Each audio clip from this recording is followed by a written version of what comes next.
everybody. This is Nick Larkin for The Nick Larkin Show. I hope you're all having a wonderful Wednesday morning. I know I was. I woke up, had some iced coffee. I know it's getting a little chillier, but, I still tend to drink the iced stuff up until basically the middle of December, going into January. Otherwise, I'm pretty much sweating all day. I actually don't understand how people can drink hot coffee in the summer. Some people do. And then I was just scrolling through some news feeds, and I came across this. It's apparently it's a bit dated now, but this is the first time I'm coming across it. And this is from the New York Post, and it says, City bans calling someone an illegal alien out of hate. And I'm sure most of you have probably heard of this story, but those of you who haven't are probably going to guess it's either between 3 or 4 cities. Probably Portland, San Francisco, Los Angeles, or New York. And you'd be right. This is apparently in New York City, the great progressive paradise of Mayor de Blasio. Now, before I continue, I'm not going to say that I will say, yes, de Blasio is a complete and total joke of a mayor. Somehow his wife had lost several $100 million. I don't know why she was entrusted with that in the first place. The mayor ran pretty much a vanity presidential campaign. I'm not even sure what his aims were, because he had absolutely no chance. Perhaps he was just trying to boost his own profile and maybe get a cabinet position in Warren Biden administration. Either way, as we all know, he pulled out recently. But there is, even someone as big a joke as he has actually said some things that I somewhat agree with.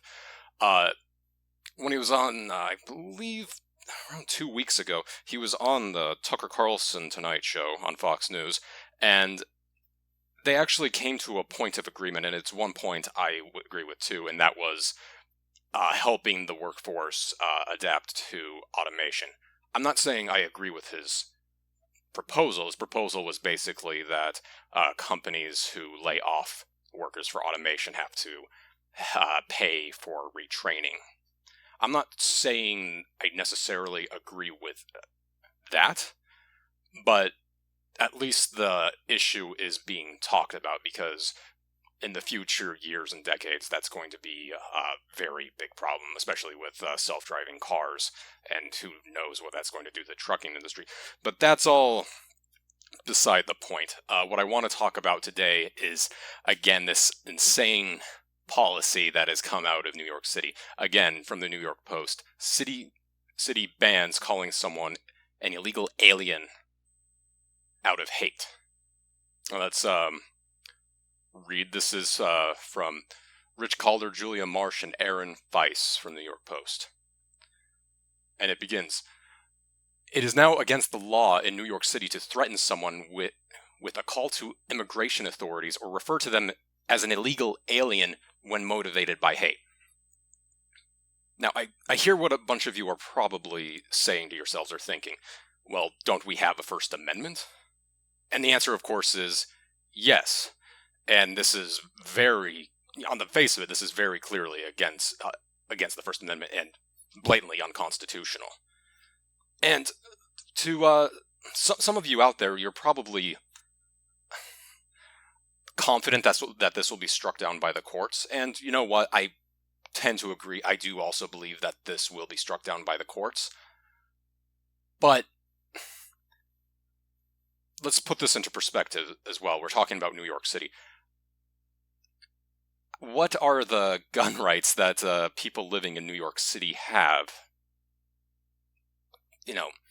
Practically zero. John Stossel did an entire experiment trying to obtain a firearm in New York City, and he's a prominent person, and he wasn't even able to obtain one. So don't be too confident that this will just be automatically struck down.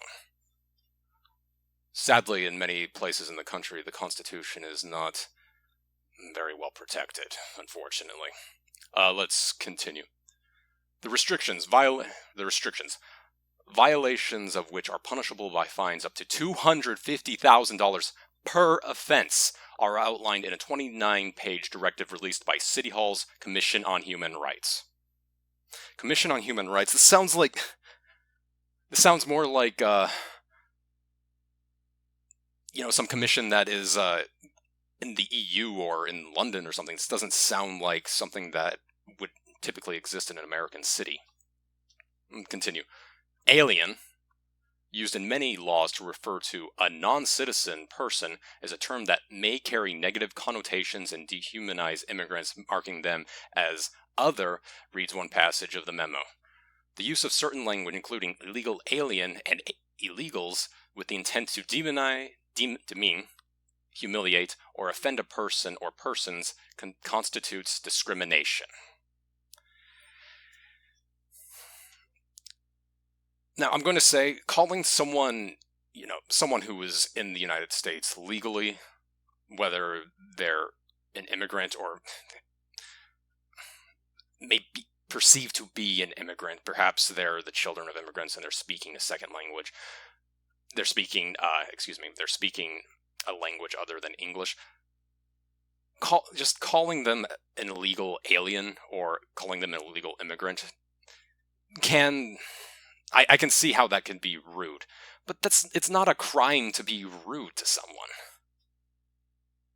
This would be like if you got fined $250,000 because you called someone, an a-hole on the street.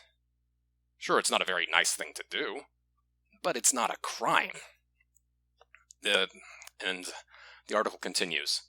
The directive goes on to list several examples of acts and comments that would run afoul of the restrictions, including harassing people over their accents or grasp of English, or wielding the threat of a call to immigration and customs enforcement as a tool of hate.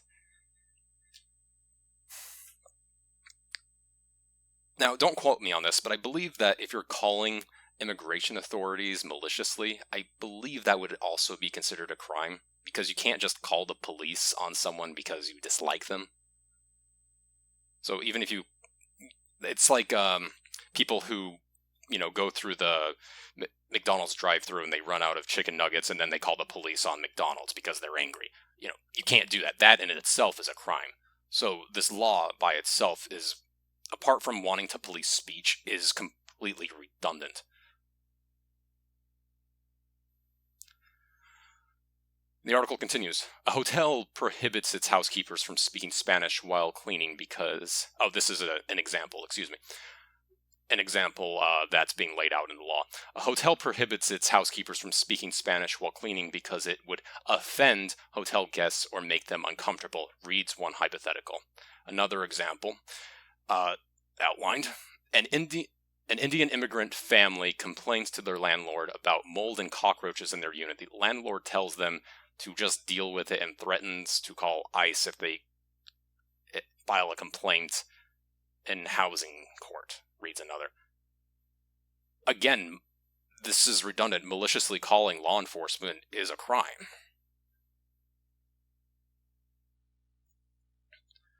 And another example, a store owner tells two friends who are speaking Thai while shopping... let me read this again. A store owner tells two friends who are speaking Thai while shopping in his store to speak English and go back to your country. Again, this just seems like someone being a jerk, not committing a crime.